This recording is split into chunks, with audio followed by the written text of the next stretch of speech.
Less famous than retro, less celebrated than next level games, but perhaps just as significant to Nintendo's American development infrastructure is a group of American first party developers whose studio goes by the name of Nintendo Software Technology.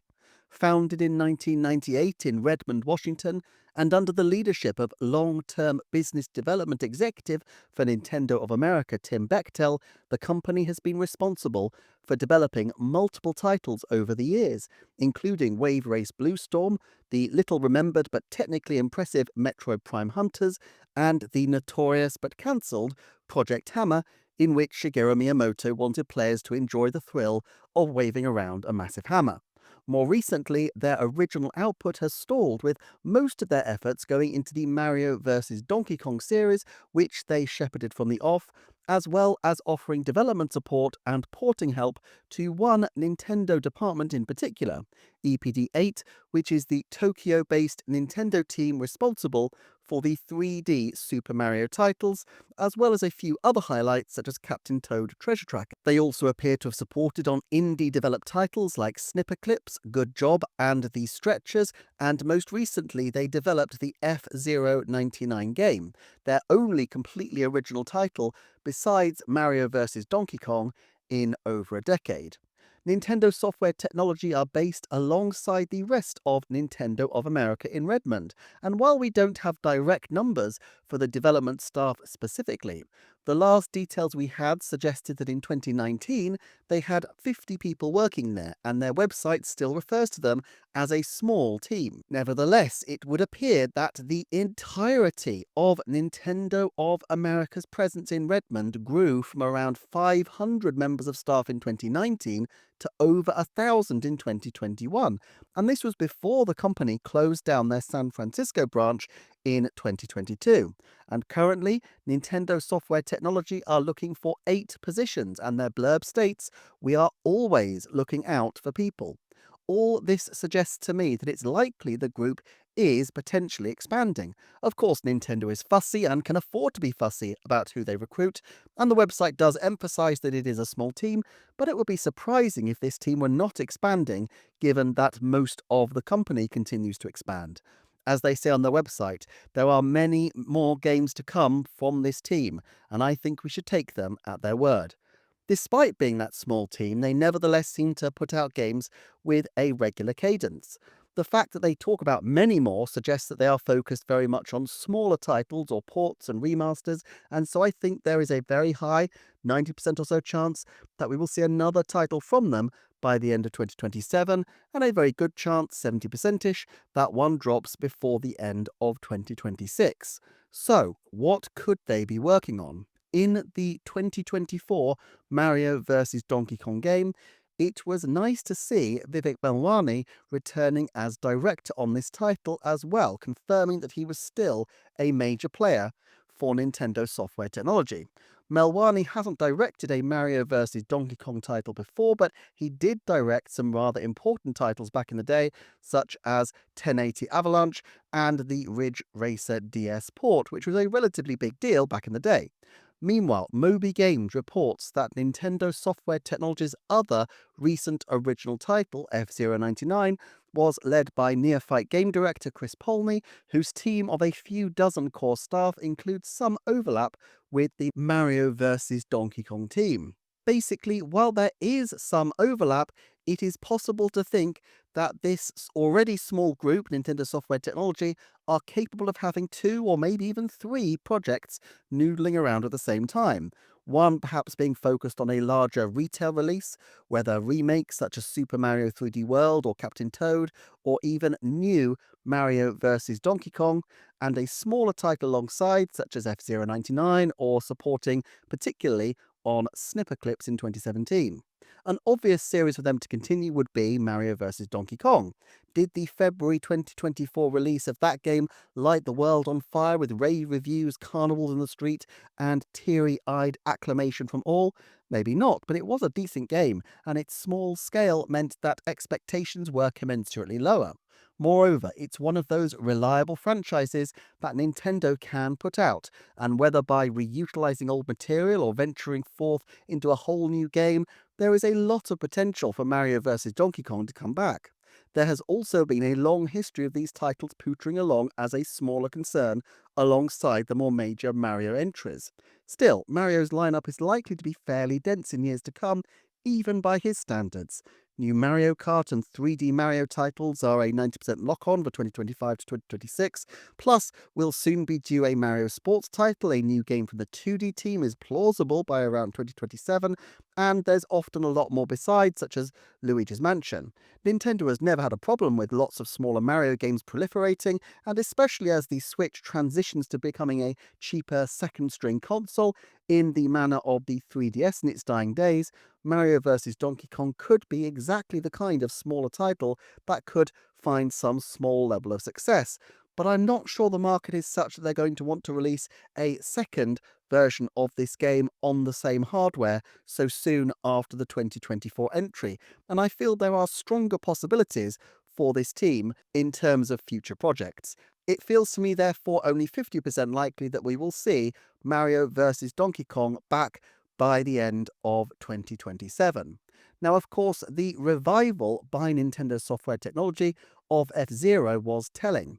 F-Zero has not been a beloved franchise at Nintendo for a long time, and the first original F-Zero title in 2 decades might not have blown the doors off in terms of huge scale, but did at least show an interest in building the series up. Nintendo quite likes its development teams to work on remakes or reworkings of old content before scaling up to something new. Remember how long Grezzo were working on older Zeldas. Still, if a fully original F-Zero feels like a pipe dream at this point, the potential remains for the long-rumoured F-Zero GX remaster. While NST wowed for their graphical prowess on the DS with Metroid Prime Hunters, it's a long time since anybody has stopped to gawp at one of their titles, but an F-Zero game, especially one that has existing assets and designs for them to work from, could help put them back on the map. Also, of course, Nintendo has a large and expanding network of supportive developers, not just in Japan, but also in Austin, where Retro Studios operate, and in the expanding Vancouver-based Next Level Games. So it's not like this is beyond their reach if the interest is there to bring in other collaborators. F-Zero has always been a real visual showcase game, but Nintendo has long since abandoned the race to be quite so graphically cutting edge. If you were to put F-Zero back into the fast lane, it would need to have an original Nintendo take, but it would nevertheless make sense for that game, which was always more popular in the West, to be developed in the West. This certainly seems to have helped titles like Metroid Prime and Donkey Kong acquire Western developers. One other curious thing is that Nintendo did not need another 99 studio when they commissioned F-Zero 99. Arika has been a very reliable partner in terms of putting out these kinds of Battle Royale titles before, and I'm sure that they would have done a perfectly serviceable job of doing F-Zero 99. So why give F-Zero specifically to a different developer? I can only imagine that there must have been some interest there from Nintendo Software Technology, or in terms of putting F-Zero into Nintendo Software Technology, and where there's an interest, there is, perhaps, hope. Now, there are a couple of issues to disentangle here. Is another F-Zero release coming? And if so, will NST be working on it? I think if and when there is something new from F-Zero, there has to be a 30% chance that Nintendo Software Technology are at least involved, since they already had their fingerprints on the property and there aren't all that many Western developers. And even if they contract a new studio, it would make sense for a studio like Nintendo Software Technology to act as middlemen given their decades-long experience working with Nintendo. As for a new F-Zero at all, well, look, we're in the IP era of Nintendo, where they want to make these franchises big and then sell extra merchandise or extra audio-visual content off the back of it. That said, they're still stubborn old Nintendo and will only make games if they think it's going to offer a truly amazing experience. However, since at least a remake would be a fairly low-hanging fruit, I think it has to be a 70% chance that we will see another F-Zero release by the end of 2026. Probably a GX remaster for the new system, since on a system that potentially demands long development times for major games, a GX remake would probably be a welcome way to bulk out the schedule with a game that would feel new to many players. But there are other options beside. Let's talk Wave Race. Wave Race Blue Storm was the third and so far the last Wave Race game to hit a Nintendo system. But this is an interesting franchise, and I think the chances of its return, whether in the form of a new game or perhaps most likely a Wave Race Blue Storm remaster, are significantly underrated. Now, let me set expectations. Yes, I'm going to go through multiple signs that point to the franchise's possible return, but with any title that hasn't seen a revival in 20 years, the absolute odds of a return have to be fairly low.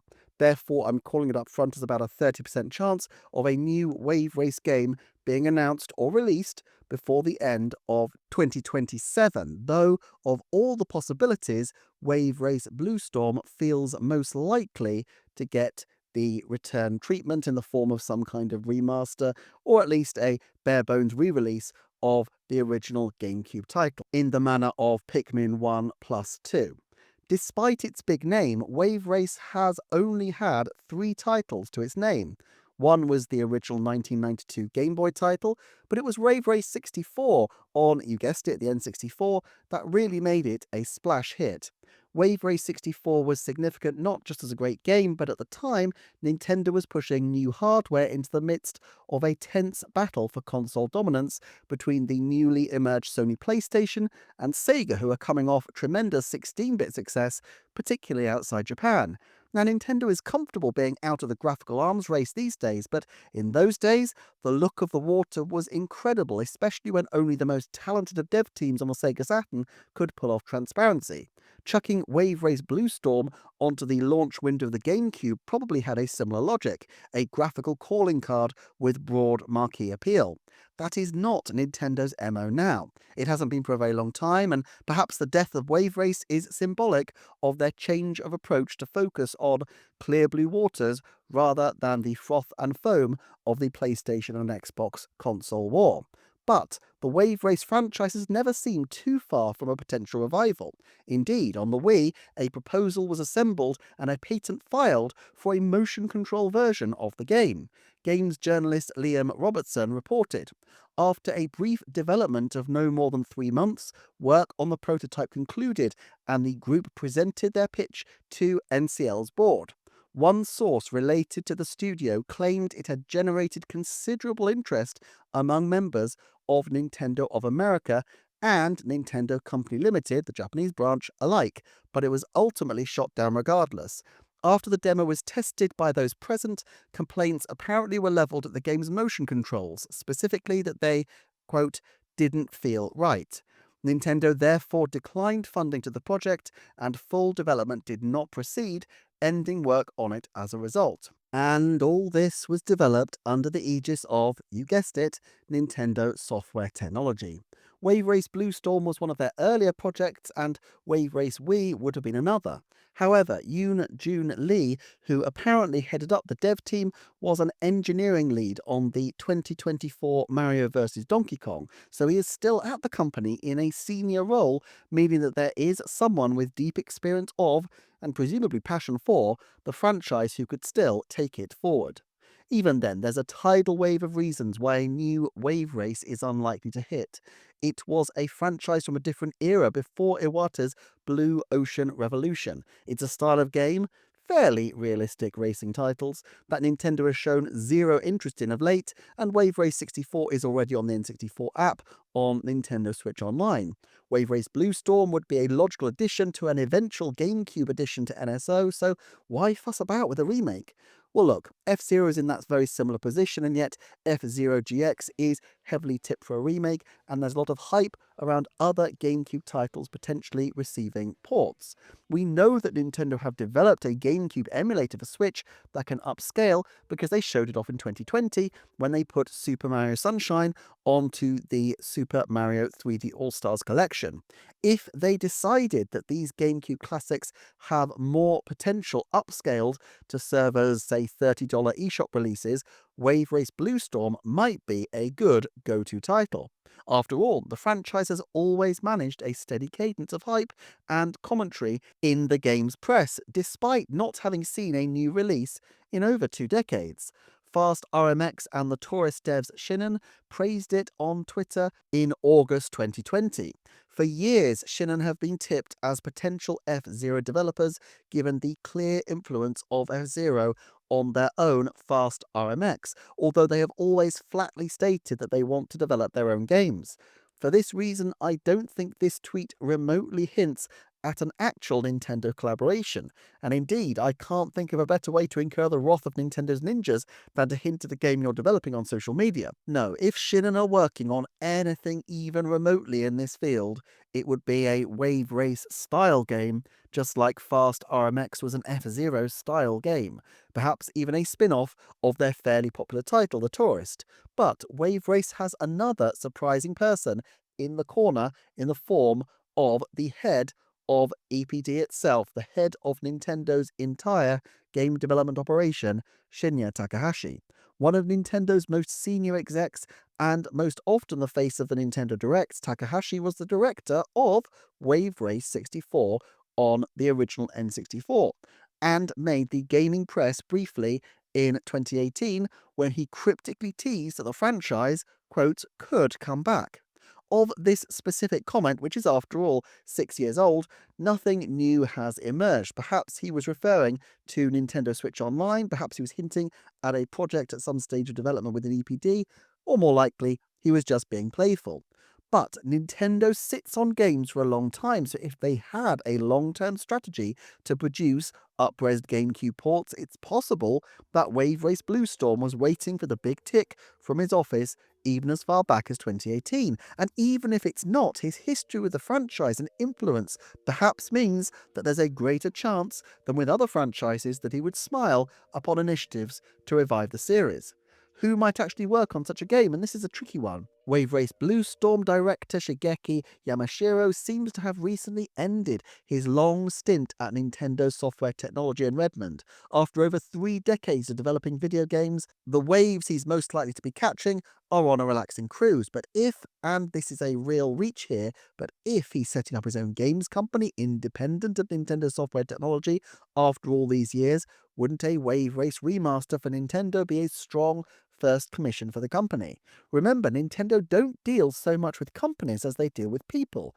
When Etsunobu Ebisu left Konami to set up his own company Goodfeel, he contacted Nintendo to ask them to work on a game, and so his company ended up shepherding the Yoshi series, Wario Land Shake It, Princess Peach Superstars, and others. However, while it's a very long shot indeed that Yamashiro has anything on his mind but retirement, and the same for Wii Wave Race initiator Yoon Jun Lee, Redmond is not short of talented people.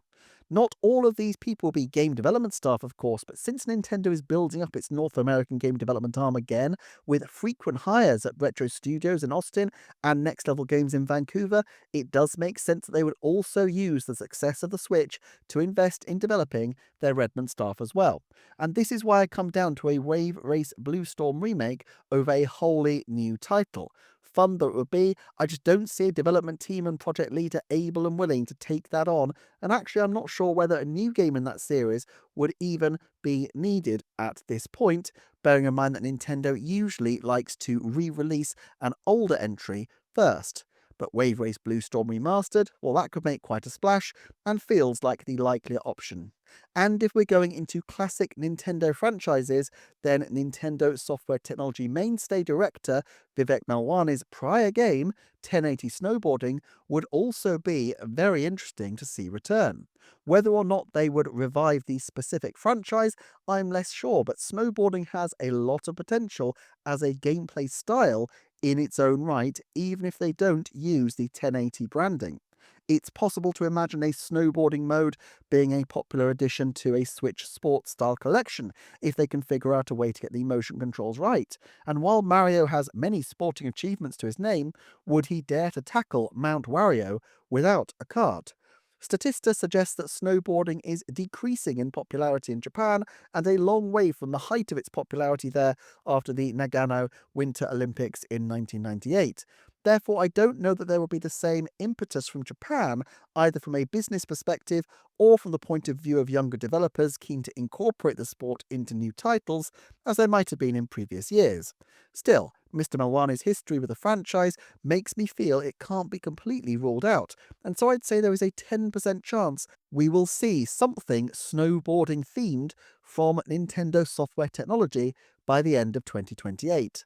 Of course, NST also were hands-on with the now forgotten but rather charming Switch launch title Snipperclips, including designing levels for the game, and I think there's a decent chance that such a diverse group with a habit of working with indie developers on getting games like The Good Job and The Stretchers ready for the Switch could also have another innovative title ready in the coming years. It's been 4 years since Good Job launched, so it feels like we're overdue something of this nature, but it could also indicate that the studio has moved away from these kind of supportive efforts. At this point, I'd say it's 50% 50% that we'll see an original title with some kind of NST involvement by the end of 2026. Still, we've mostly focused so far on independent ventures away from Japan, but one of the most intriguing developments of the last decade has been the integration of Nintendo Software Technology with EPD8 as they worked on the Switch ports of Captain Toad Treasure Tracker and Super Mario 3D World.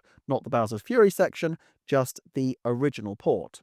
Those two games, of course, are the only titles that EPD8 produced for the Wii U, so if NST adapted other titles of theirs, it would be more of a reach to imagine what they could go for. And in any event, with a new EPD8 game almost certainly hurtling over the horizon very soon now, it will probably be a long time before an NST-developed 3D Mario would be required. But there is one obvious title which could get the NST remaster treatment: Super Mario Galaxy 2, a title absolutely beloved, but which dropped at the wrong time of the Wii's life and which could make for an absolutely perfect mid-console life release for the new system in the manner of Super Mario 3D World plus Bowser's Fury. After nearly 2 decades, Super Mario Galaxy 2 would play as new, even to those who played it back in the day, while EPD8 could experiment with a smaller extra side mode that would certainly move the needle. I think we're years and years away from this point, but I do think this is an exceptionally tantalizing possibility. Still, NST could do something sooner. 2025 is Super Mario Bros. 40th anniversary, and if the last anniversary gave us a lot of old games repackaged for Switch, Super Mario Galaxy 2 has to have some chance of turning up. If people aren't keen on going all in on a new console, then a Switch release of Super Mario Galaxy 2 would certainly attract strong sales to the aging hardware. Still, it feels like it would be a real waste of such an amazing game to put it yet again on a system that's in its final years. Nintendo does have some track record of doing a little enlarged companion title before. Look at Wind Waker HD and A Link Between Worlds releasing within weeks of each other in 2013. I don't think they'll fancy that strategy for the backwards compatible Switch though, and so I don't imagine that we'll get 2 concurrent Mario games releasing, or at least not of that kind of scale. They will want their fire trained on a new Mario, and so if Nintendo Software Technology do work on a 3D Mario in the next 3 years, I feel most likely it will be as a support studio on the next 3D Mario rather than directly working on a different title. But there is yet another possibility for how they could support EPD8: Donkey Kong. I have examined the possibilities of Nintendo Software Technology taking over Donkey Kong in my deep dive Donkey Kong video, but one thing that I didn't consider then was doing a Bowser's Fury treatment on Donkey Kong Jungle Beat, a game originally developed by EPD8 and indeed the very first title that they developed after their move to Tokyo. Think about it. NST remake the game, perhaps utilizing some feature of the new system's control to simulate bongos, while a smaller EPD8 crew, perhaps even the Bowser's Fury staff, create a smaller scale add-on game as an experimental proof of concept to see how the audience reacts to renewed Donkey Kong action. This, in many respects, is the least commitment Nintendo would need to put into a Donkey Kong revival, as they would get the flavour of a brand new high-profile game, but would only be committing a smaller second team and dusting off a remake of a moderately popular but now rather obscure game. I'm not sure that this is the most probable outcome for Donkey Kong's immediate return or even medium-term future, but it does make a certain amount of sense, and it would make sense to use Donkey Kong Country Returns HD as warm-up marketing for this title, just as Luigi's Mansion on 3DS paved the way for Luigi's Mansion 3 on Switch the following year. For a far more in-depth take, though, on the Banana Hoarders side of things, including how it relates to Nintendo software technology, you'll want to check out this video on the future of Donkey Kong. Thank you as ever to my Patreon supporters. Thanks for watching, liking, commenting, and subscribing, and I shall see you next time for another Nintendo Forecast.